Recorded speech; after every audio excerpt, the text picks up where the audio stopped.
Ladies and gentlemen, welcome to this week's podcast. And I'm very honored to have a special guest who has an expertise in risk and legal issues. And I really find her a very inspiring leader. I've been lucky enough to work with her.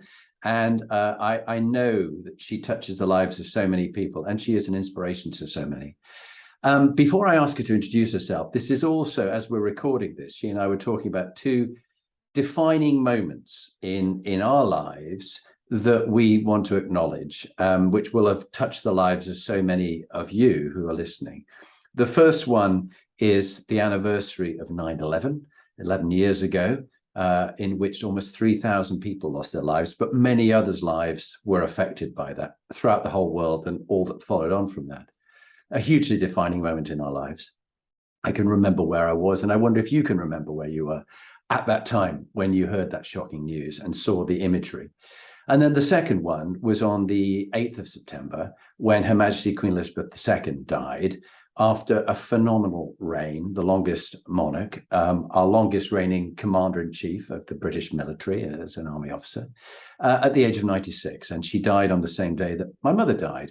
So it was very poignant for me in many ways, and a defining moment for all of us, whether you're a royalist or you're not. But I think you can acknowledge her talents as an inspiring leader. And when we're doing this podcast, which is about inspiring leaders, I think we should acknowledge her. Without further ado, I'll ask my guest to introduce herself. Hello, thanks for having me here today. I'm delighted to be with you. And as you noted, I'm Saema Somalya. I'm the Executive Vice President for Legal and Risk at Remitly Global.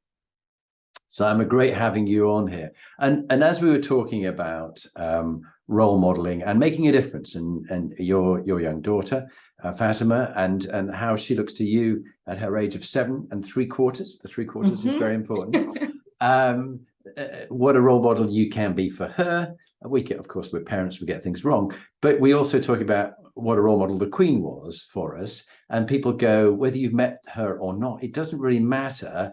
It's what you take away that inspires you. What inspired you about her as a leader that you will always remember? Yeah, I've been, I think, like the rest of the world, reflecting on it quite a bit in the past few days, and I was quite surprised by how saddened I was by it, actually, because being, mostly American, you don't really think about the monarchy on a daily basis. But I was quite deeply saddened, and what I think I've been reflecting on the most is her commitment to what she believed in was so steadfast and so long-lived. And obviously, being a child of colonialism and having an immigrant heritage, there's a complicated history between people of South Asian heritage and the monarchy. But that being said, what is very inspirational and has been inspirational to me is that she clearly had a profound sense of duty, and against all fashion and against all, tides and winds, she remained steadfast to her vision of what her duty was. And she lived a life of service. And, I think the last days of her life couldn't have been more poignant in that regard, where she clearly held on to the end and did her duty and welcomed the new prime minister. I mean, that is, I think, something to really live up to, is that steadfast commitment to something that we believe in. And I hope that I can live up to even a portion of that standard. Yeah. So beautifully said. And she had an influence on me, you, and others listening. But everybody has their own life. I loved reading Colin Powell's book, and he called it "It Worked for Me" in leadership and in life. It doesn't have to work for everybody. And so we're particularly interested in this podcast in, Saema, what works for you and what shaped you into the leader you are today in Remitly Global. And perhaps you could explain a bit as well about what Remitly Global does and the difference it makes to the lives of immigrants, and so that why it relates to you and your family's background. And who shaped you? Both maybe grandfathers and grandmothers, and parents and that kind of stuff. Would you just share perhaps for about 10 minutes, a bit of your story and what works for you? Yeah, delighted to. So Remitly Global is an absolute dream job for me. I pinch myself daily because it is I think, very rare opportunity that some people get. I'm very lucky to have to work on exactly what I think my purpose is in life. And so Remitly Global's vision is to provide the most trusted financial services on the planet to immigrants and their families. And we primarily provide remittances, an online platform to provide, and mobile platform to provide remittances to immigrants in developed countries to their families in their countries of origin. But we're just getting started, and there is a broad array of exciting opportunities that we're working on to continue expanding financial access and inclusion for immigrants and their families. And I think that that is so deeply resonant with what I think of my purpose in life, or what I think of as being my purpose in life. And I would say that in terms of what's been my inspiration, certainly my father and my family more broadly, having come from, I think, very humble origins. He was the second to youngest in a family of 10 in Zanzibar.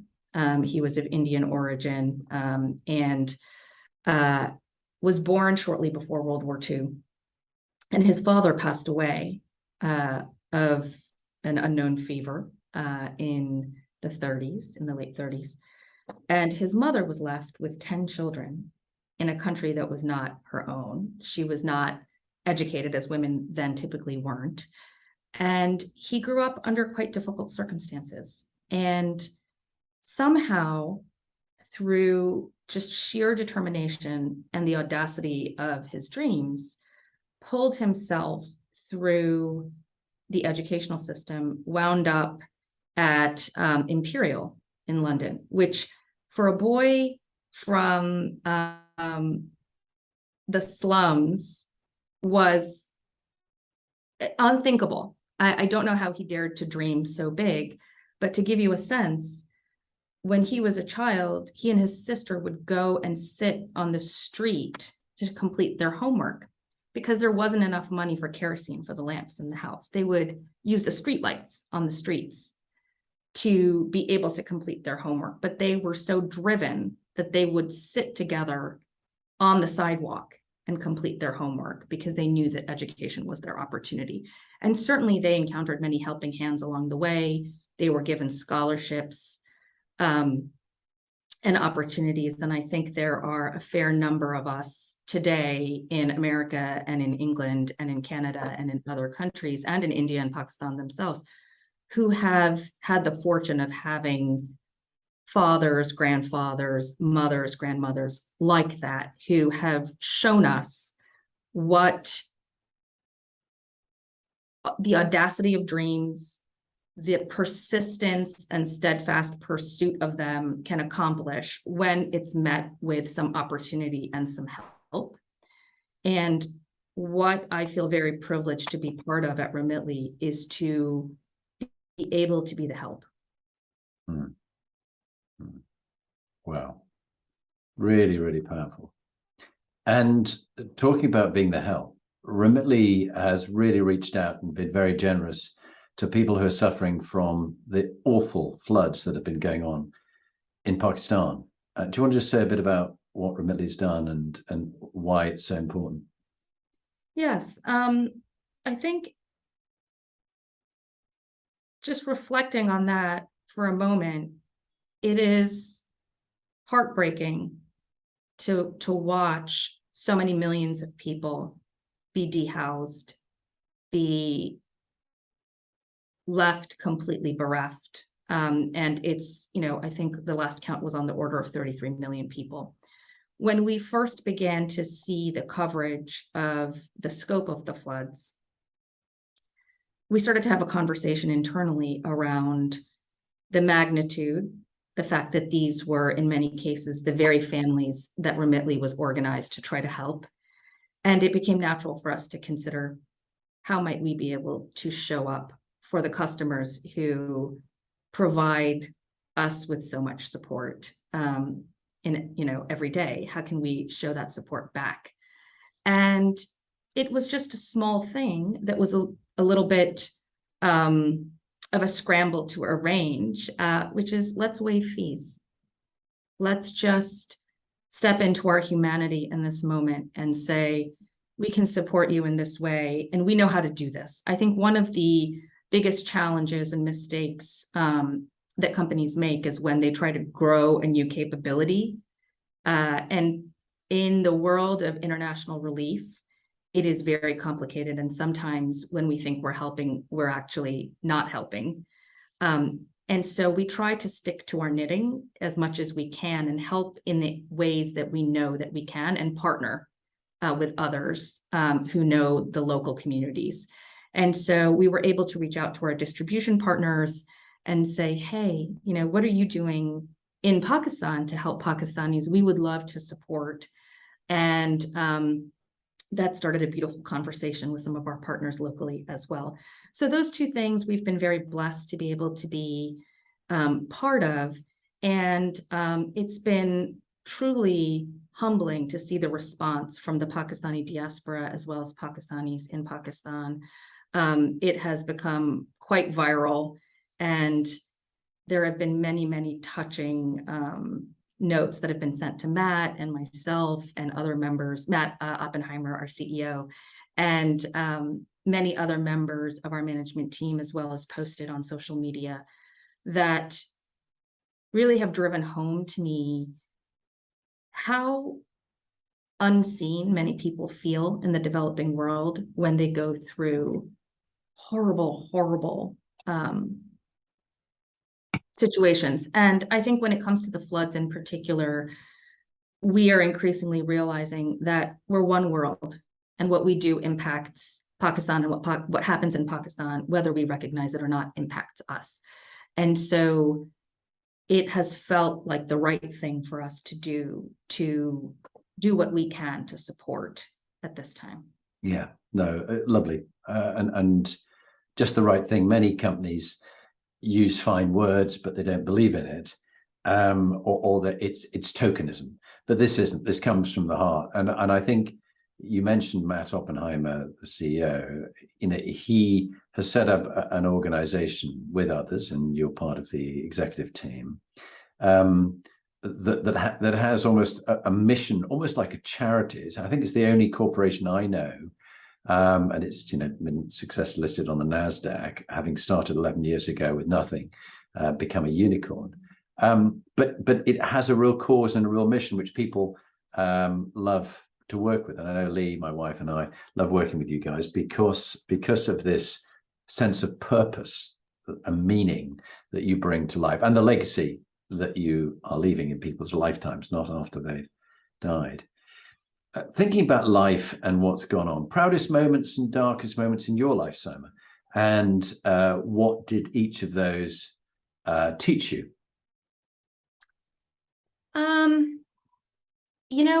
I'll start by saying I'm 45 years old, and I'm hoping that I'm middle-aged and not past middle-aged, because I feel I have so much work left to do that I would like to do. And so I say that because I want to say what I say next with a lot of humility and understanding that my proudest and darkest moments may yet be ahead. But I think there have been more than just one proud moment, a series of proud moments and a series of dark moments. I think life is like, comes in waves.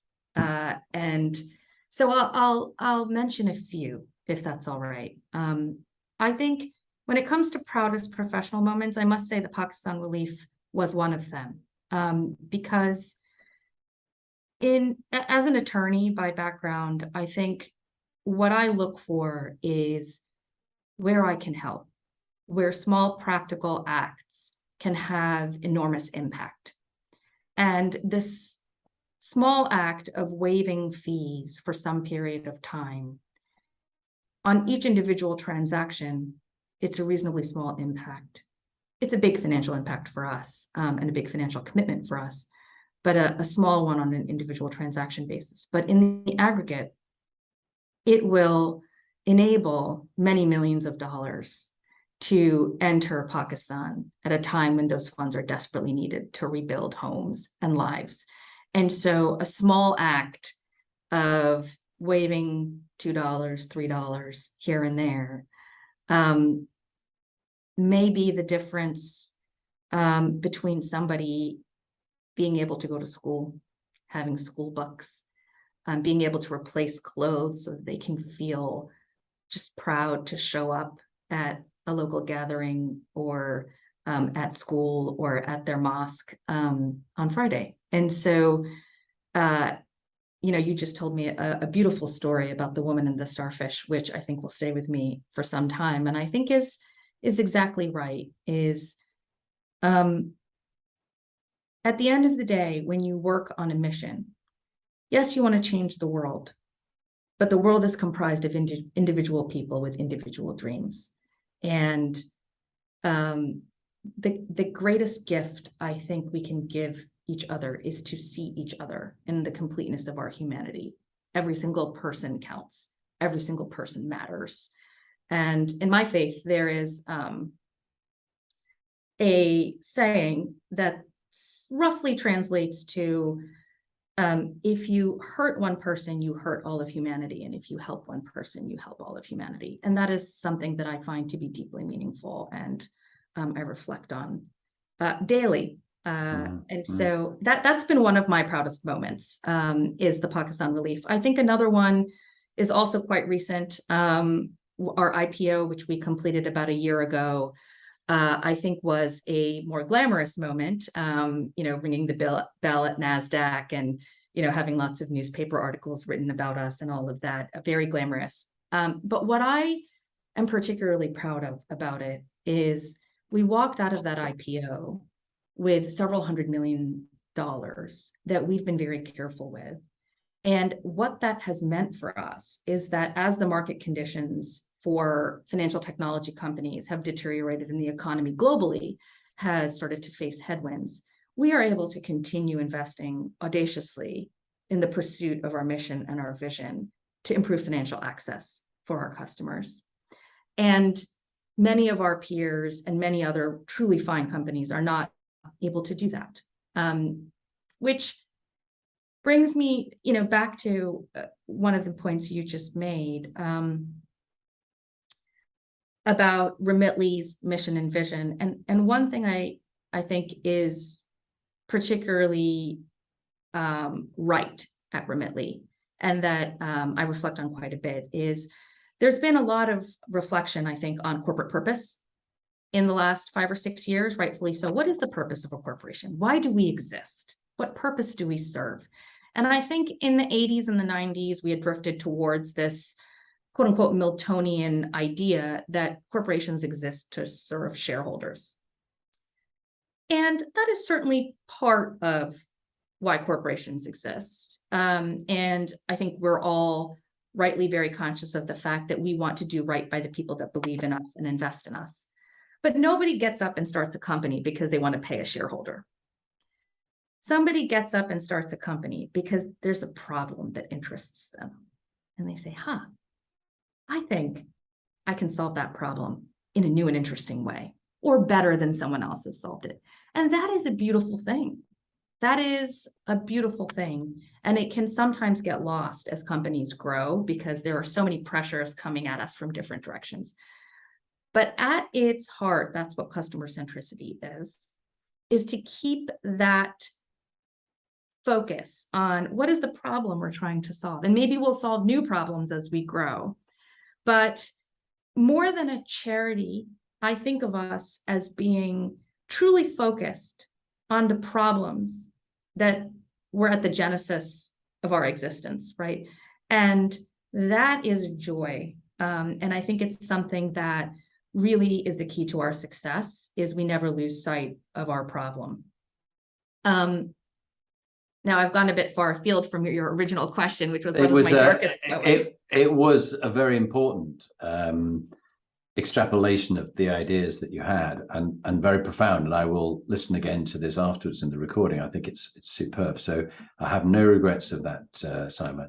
And then really from a happiest time, both with the mission-centered support to Pakistan and the Pakistan diaspora, and also the getting NASDAQ listed, to a darker moment, and what you learn from it, because we all have mistakes, we all have setbacks and disappointments, but the skill is learning from them.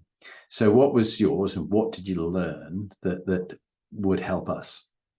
Yeah, I think, like my proudest moments, there have been many dark moments. And I think probably the most important thing for me to say first is, I think the important thing that I found in my dark moments is to persevere. And one of the most moving things I've ever heard in my life was when Justice Jackson was in her confirmation hearings for the Supreme Court in the United States. And she described a time when she was at Harvard, and as a Black woman, which wasn't very common, and was a very particular experience for her. And she was walking across the quad one day, just feeling a bit, demoralized, as happens to all students at some point. And there was another Black woman who she did not know walking across the quad, who just looked at her, and I'm going by memory, so I may be mangling it a little bit, but she just said, persevere, and moved on. And I think that is the most relatable thing, regardless of your race or your gender or anything, is in the darkest moments to just say, I shall persevere. And so that's the first thing I think that I remember when the new darkest moments come, is persevere and stick to your purpose. And that helps me enormously. In terms of the darkest moments in my life, I think surprisingly, the ones that I thought would be the darkest are not the darkest. The darkest moments, there have been times, one that I thought would be more impactful to me at the time that it was happening was in 2009. In 2009, when the first economic crisis of my adult working life, happened, the financial crisis. And I was about, 7 years into my career as an attorney in private practice, and every law firm in America was just, laying off enormous quantities of lawyers. Entire practices like securitization dried up, and I had many friends who simply had no practice area. Their entire field had gone away when they were on the cusp of partnership. And it seemed surely that our careers were ruined. We were all on the cusp of partnership, and those partnership opportunities were gone, in most cases forever. And I thought that would impact me more, but it actually, the career impact did not, because life is evolution, things change. It turned out that, being a child of immigrants who have lived through endless change and upheaval, I was raised with some resiliency stores that would enable me to survive that turbulence actually reasonably okay. Was I stressed by it? Yes. Did I have to, figure out new career plans? Absolutely. Was it quite uncertain? Yes. And I ended up leaving private practice and going into a very fortunate position at Pepsi. I was certainly one of the lucky ones. But I think what has been more surprising to me is the times when I've let myself down. And those are really the darkest moments. And they have happened. I have lofty goals, I have lofty principles, and I think, on most personality tests, I am at risk of being an ideologue, because I am so naturally invested in integrity. And so for me, when I fall short of being the kind of person that I think I should be, to me, that is very difficult. It has been very difficult. So there was one that sticks with me. And it was early in my career. I'll share two examples. This one is the one that sticks with me the most. Is I was representing an asylum applicant in the United States. She was a woman from Sudan who had fled as part of a family that was in the dissent. Like they were dissenters to the government at that time. And they had undergone terrible persecution, were at risk of death, and had fled to the United States. And she was applying for asylum. And I was assigned to her about a year and a half into being an attorney. And I certainly did not know that much about asylum law or any kind of law yet, having, been practicing for only a year and a half. But I was what she had. And that's the reality of people without means in the world, is you rely on the kindness of others who sometimes are not terribly expert. And I was representing her, and those were some of my darkest nights because I did not know how to help her. And she was lying to me about things. And I didn't have the experience at that time to understand why people lie. I just didn't understand why she was lying to me. But her story couldn't possibly have been true. It contradicted itself in multiple places and was scattered. And in the US system, if you lie in an asylum application, it essentially becomes the judge's prerogative to invalidate your entire application. Lying is a very big deal. And I just did not know how to help her. And I was very frustrated with her. And those were some of my darkest nights, because I both knew that I wanted to help her and that she needed the help. And I was terribly angry with her for lying to me. I was very young. I was terribly angry with her. And I wasn't very sure that I knew how to help. And I felt I was in way over my head. It wasn't until many years later, talking to my own father about his history during the partition of the subcontinent and how he navigated that experience, where I encountered, and this was interestingly something that many South Asian families have a long and dark and complicated history in and very rarely talk about, is what happened in our families during partition. And it wasn't until I was in my 20s that I started having those conversations with my father. And it was several years after this asylum situation. And my father was telling me about it. And again, I encountered the very same thing. The story couldn't possibly be true the way he was telling it. Those things just couldn't all have happened at the same time. And I was reminded of this woman. And what I learned, I started digging and reading because I couldn't understand why my father would lie. Of course, my father, why would my father lie to me?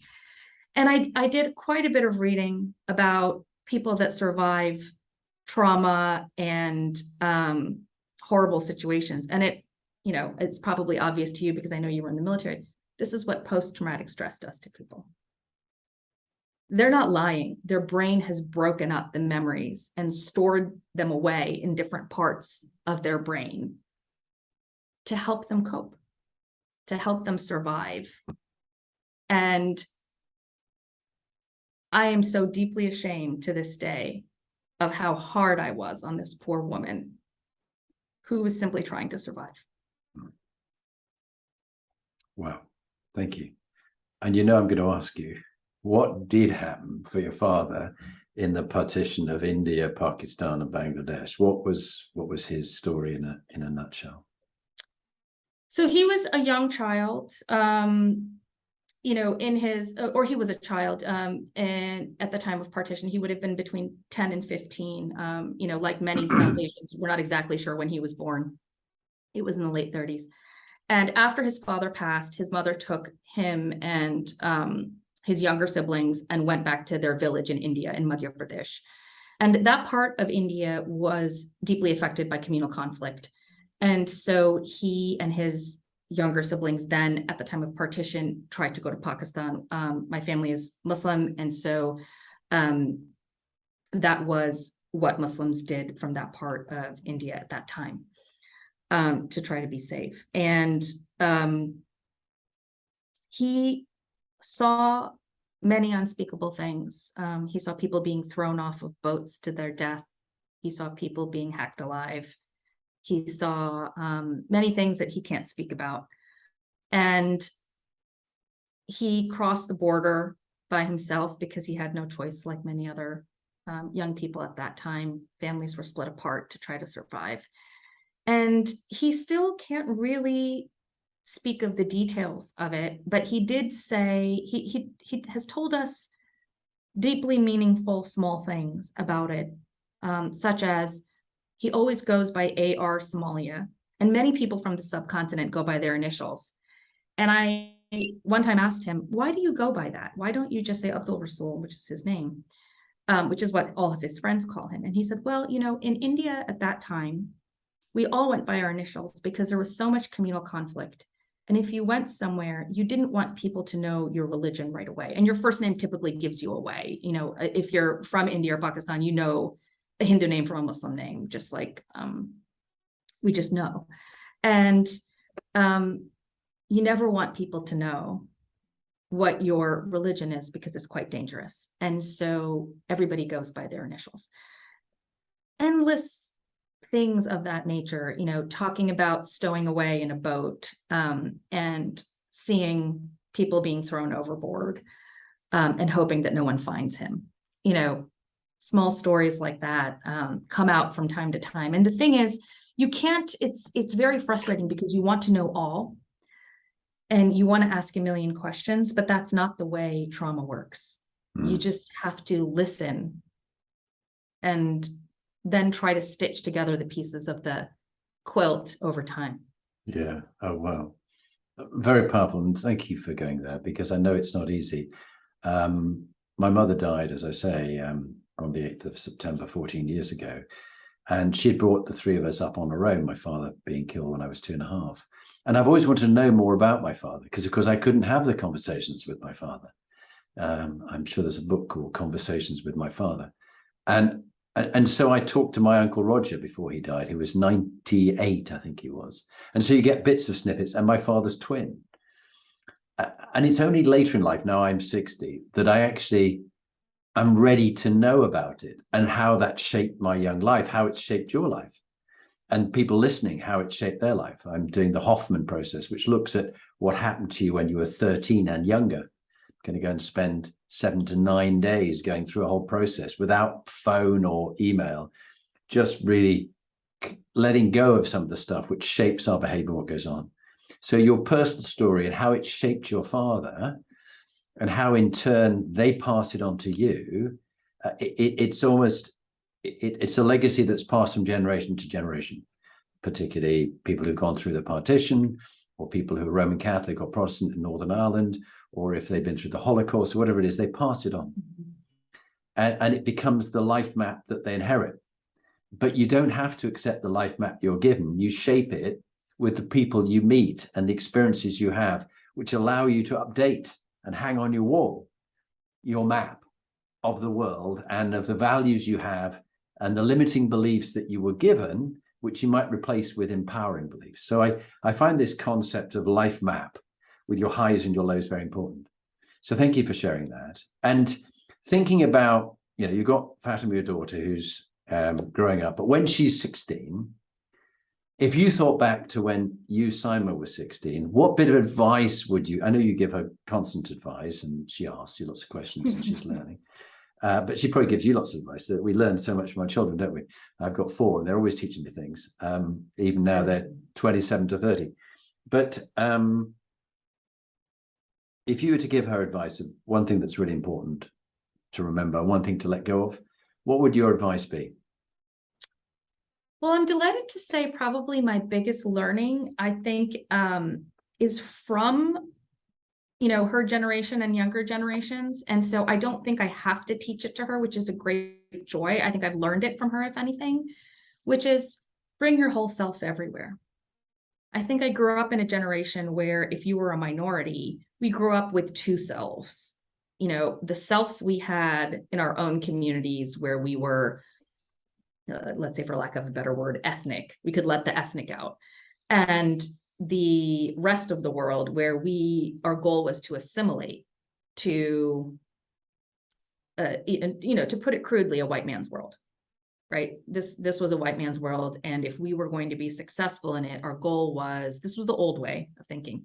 We wanted to become as much like the dominant culture as possible in order to succeed in it, and hide away and curate away the parts of ourselves that didn't match that. And I have learned since the world has improved in some ways. And I have learned that that's a poor path. And when you pursue that path and you get to that table, winning feels like losing because you have curated yourself into some very impoverished version of yourself, and you're not having fun, and it's not rewarding. And you've just perpetuated the thing that you weren't so keen on in the first place. And what real success looks like is opening the door, being vulnerable, showing your full self, and trying to expand the narrative and expand the world a little bit, the world of opportunity. And I think the children today do it so naturally. At least Fatma does. And that is an enormous privilege. And I'm very aware of the privilege that she has to be able to do that. But, she will bounce around everywhere talking about Eid, and, brought in to her class last Ramadan. She was like, Mom, can we make little cakes for everybody and bring everybody a date? Because I want everyone to be able to have what I have and share. And she wanted to share with them. And that would never have happened when I was her age. So that's a beautiful thing, right? That's a beautiful thing. And I think I would tell my 16-year-old self or my 7-year-old self to be a little bit more bold and have a little bit more faith in people. And the world was certainly different then, but people were different. I could have and should have confided in my friends more and brought more of my full self into my friendships at that time. Yeah. It's really what you and I were talking before about pursuing, not just following, but pursuing your true north and your purpose and what you're doing, and to be as authentically yourself as you can. And that involves vulnerability. And I find the stronger people can be the more vulnerable, and the ones who put the masks on have lots to hide and are feeling quite weak. But I do want you shared a lovely story when we were talking before about listening to the song Unstoppable and what your daughter taught you. You've got to share that. That's such a lovely story. It's incredible. Out of the mouths of babes, right? See, so there is a song called Unstoppable by Sia, and Fatma and I listen to music on the way to school most mornings. We're both music lovers. And so this particular day we were listening to that song, which she was listening to for the first time, and she loved it. And she made me play it like 7 times. And at the end, she said, well, there is a line in the song that it goes something like, I put my armor on to show how strong I am. I put my armor on to show you that I am unstoppable. So she'd been dwelling on this, and she, unbeknownst to me, and so she says, Mom, she says she puts her armor on to show how strong she is, but I think if she was really strong, she would not need armor. She would just go into battle and as herself and show and just be herself and be vulnerable and fight that way. And that, I was like floored. I'm like driving the car, in traffic, and I'm just thinking, my God, that is profound. You're 7, and I thought it was one of my proudest moments as a parent to think she is resilient, and she knows how to take a blow and keep going. And I think that's, as a parent, that is your deepest wish for your children, because the blows will come. Yeah. And you remind me of children's stories and what you learn from the mouths of babes. Harriet and Bryony, my 2 daughters, who are now 28, 29, One of them, it could have been either of them. So I won't attribute it to one particular daughter. Both are massively emotionally intelligent. But at about the age of 7, I came back from working in London. I can't remember, PricewaterhouseCoopers or something. And one of my daughters said, "Daddy, how are you?" And I said, "I'm fine." And she looked at me and she went, "No, Daddy, really, how are you?" I went, "Whoa, I suppose I'm a bit upset." And she said, "So, Daddy, why are you upset?" And it's get me now. And I said, "Well, somebody did this and they lied to me." And she said, "So what are you going to do about it, Daddy?" and she started to coach me at the age of 7 and about how I felt and what I could do and the action I was going to take. And I just thought, people are naturally emotionally very intelligent and care about other people and want them to help solve their own problems. So I do think you're so right. We learn, if we're prepared to listen, we can learn so much from everybody we meet, but especially the young. It teaches so much.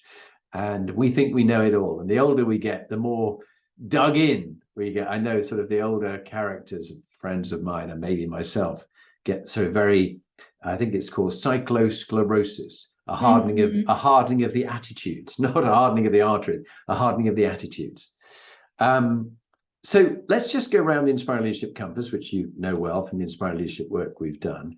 MQ, which is moral quotient. Your integrity matters a lot to you, not only in your Muslim faith, but just in the way that you are. I know it's, when we did any psychometrics, you scored right up there at about 90th percentile compared to everybody else. You know, your value system is really, thank God you're in charge of the law issues in Remitly and risk management. It's just the right kind of thing.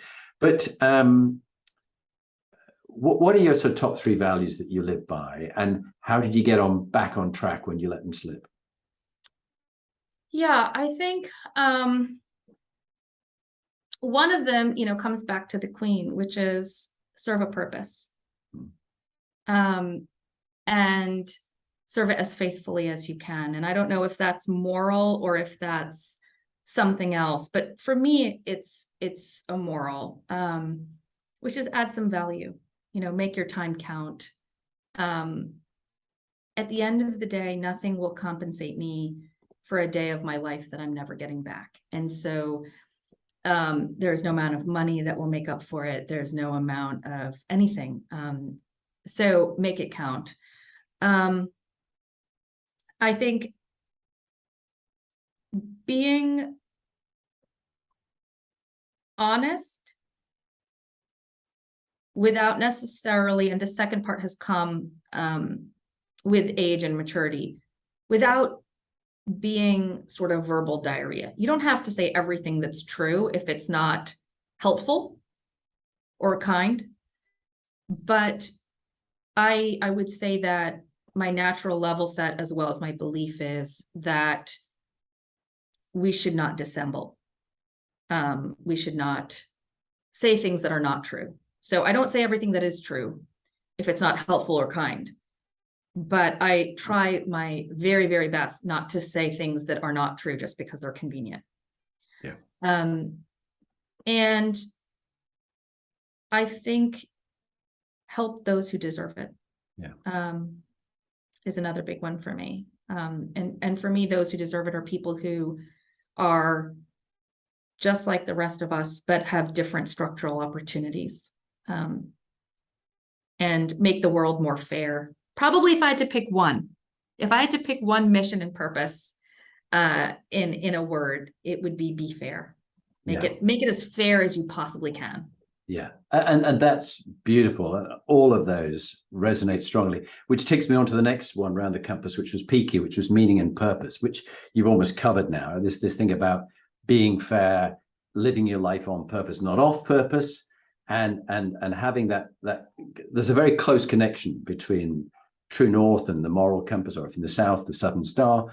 But whatever you're following, that this set of authenticity, appropriate vulnerability, being kind but being honest is really important, and that links with dharma, vocation, calling. exactly where you should be right now, Saema. All the things, all the experiences that happened to your grandparents, your parents, your own life brought you to this place as the EVP of Legal and Risk in Remitly Global, helping improve the lives of immigrants. It's a lovely story, and it's integrated rather than disintegrated. It gets disintegrated when bits of it aren't covered in the compass. So the next one around the compass is health quotient. Now, as I know you are so dedicated to family and to the job, what works for you in looking after your mental health and your physical health? Because, we can all be, and particularly my American colleagues, don't believe in having a holiday at all and just work every day of their lives. I tease them, but they don't seem to have any holiday. They go, the Brits, you're so lazy, and the Italians, they're even worse. You're always having a break. But joking apart, how do you look after your mental health and physical? If you gave a couple of top tips as a super busy mum, businesswoman, daughter, all the rest, you don't always get it right, I know, but what's your learning about mental health and physical health? A couple of each. Yeah, I would say candidly, this is my Achilles heel. And I think, like a lot of women and a lot of minorities, I only learned it when it got me. I'm not proud to admit that, but I only learned to take it seriously when it got me. And someone pulled me aside, maybe 4 or 5 years ago and said, "You're not really showing up the way you usually do," and I was a little bit surprised at first.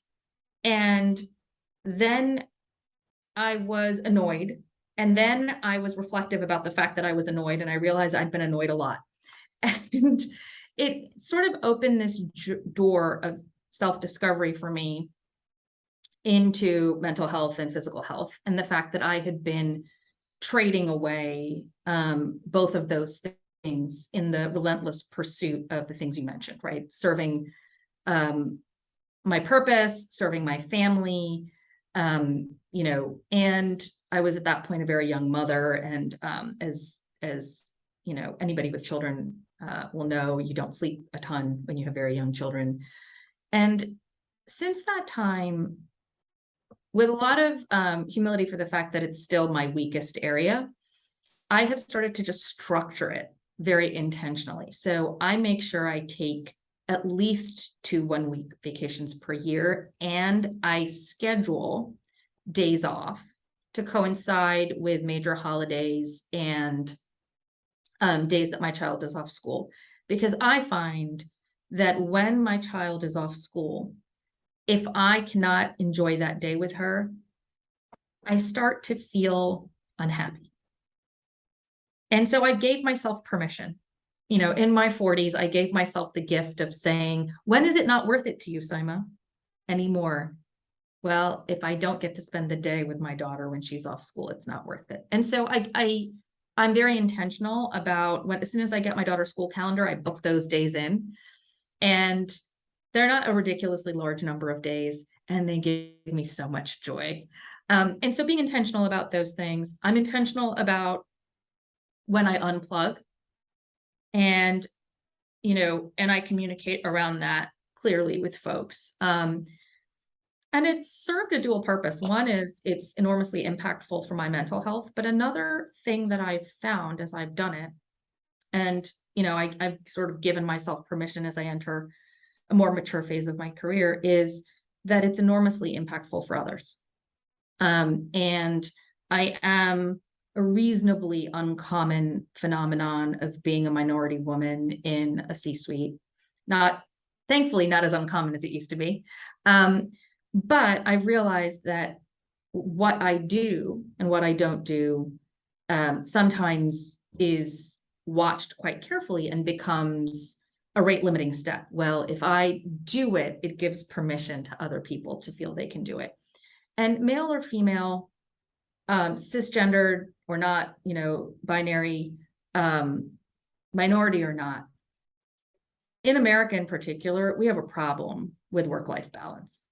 We have a problem with acknowledging the toll of unpaid work and the importance families, not just children, but extended families, and the fact that they deserve time, and that personal mental health deserves time and physical health deserves time. So I schedule it in. That's the reality. And then I talk about it so other people schedule it in as well. It's not perfect. There are all kinds of flaws with it, but that's what I do.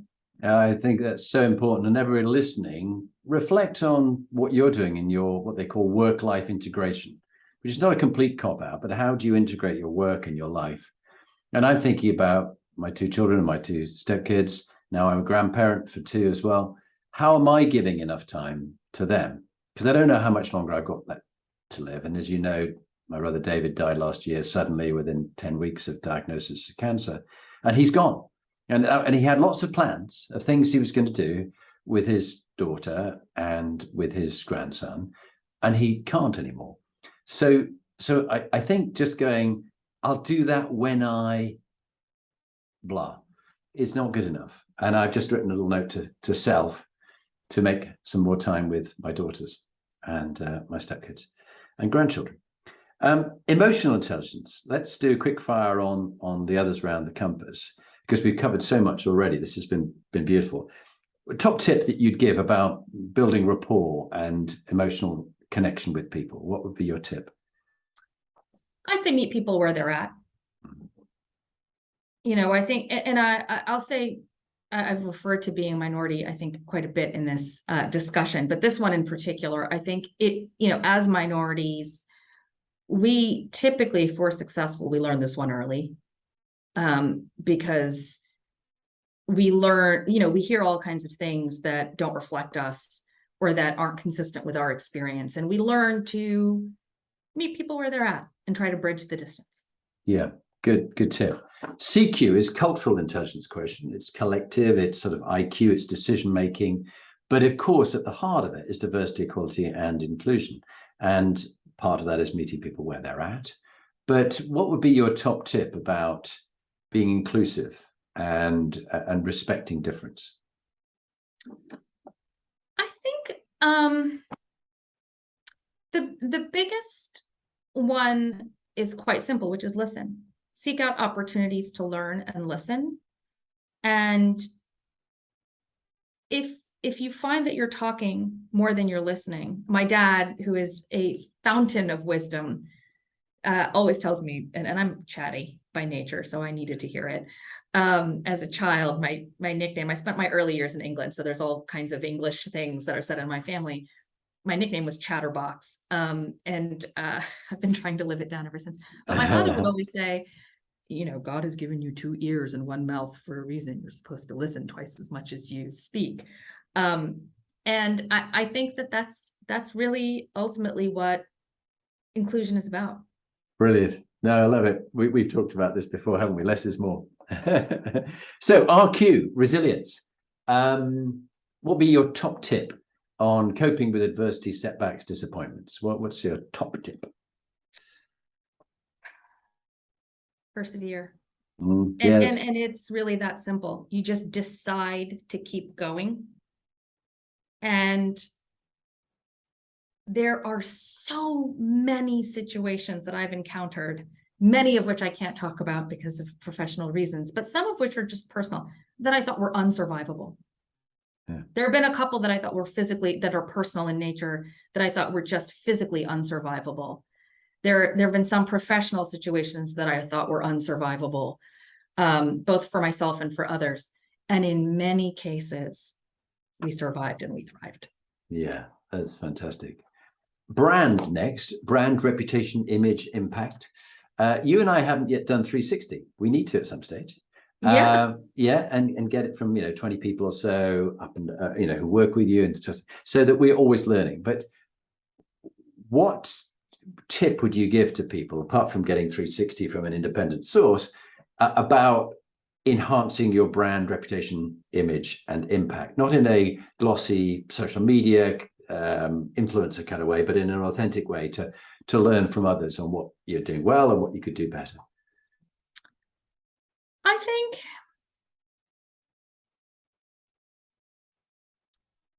I don't dwell a lot on brand. I focus more on purpose, and I think my purpose hopefully is my brand.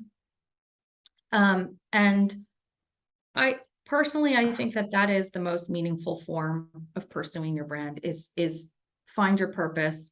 And I would note that some people have a calling, and you can't fabricate your calling. Some people have it and some people don't, but everybody can have a purpose. And at some point it's about picking a thing and committing. And that kind of comes back to the Queen, I think. She may have been born with a calling, but I think she also recommitted to it daily. Surely there must have been days when she was like, oh God, not another ribbon cutting, but it never showed, did it? Yeah.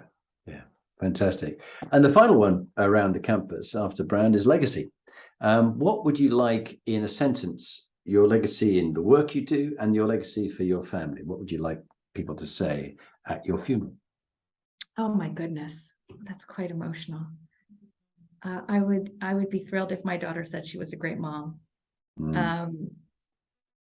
And I think my hope is that people will say, I fought for things to be fair, and I made them more fair whenever I could. And I tried to spread and share whatever privileges I had with others. Lovely. It's a lovely legacy. Leaving things better than you found them. I think it's stewardship is what the business I think we're in as leaders in business.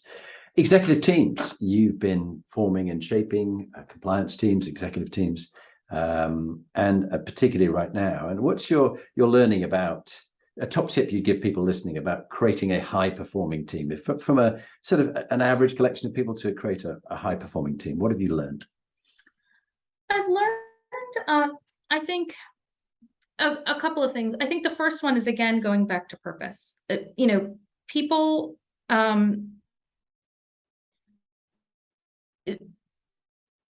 inspiring leadership and creating high-performing teams is about inspiring people and helping to coach them to be their best. And so help them come to a realization about what they want their purpose to be. And then engage with them in discussions that are hopefully both supportive and frank, to help them see themselves and see what their blockers are and see what their opportunities are, and help brainstorm with them how they can, move through both of those things successfully to fully realize their own dreams and potential. Brilliant. Lovely. And then last two questions. Favorite book, and then we'll do the top tip. What's your favorite book on leadership that you've read recently, and why should people read it? What did you find useful?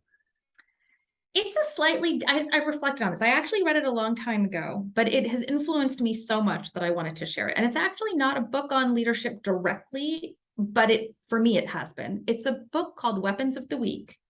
It's by James L. Scott. And it is actually a political science book on forms of peasant resistance. And it studies the ways in which, what is called, what he calls peasants, but is really, subsistence workers in feudal economies, band together when they have no power, how the powerless behave when they are being oppressed.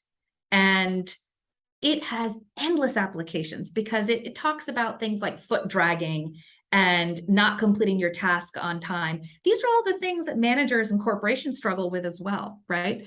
And fundamentally, my belief is high-performing teams are teams that feel valued and heard. And the lessons of peasant resistance are applicable everywhere. Where I find underperformance, I think I see people who don't feel heard and valued.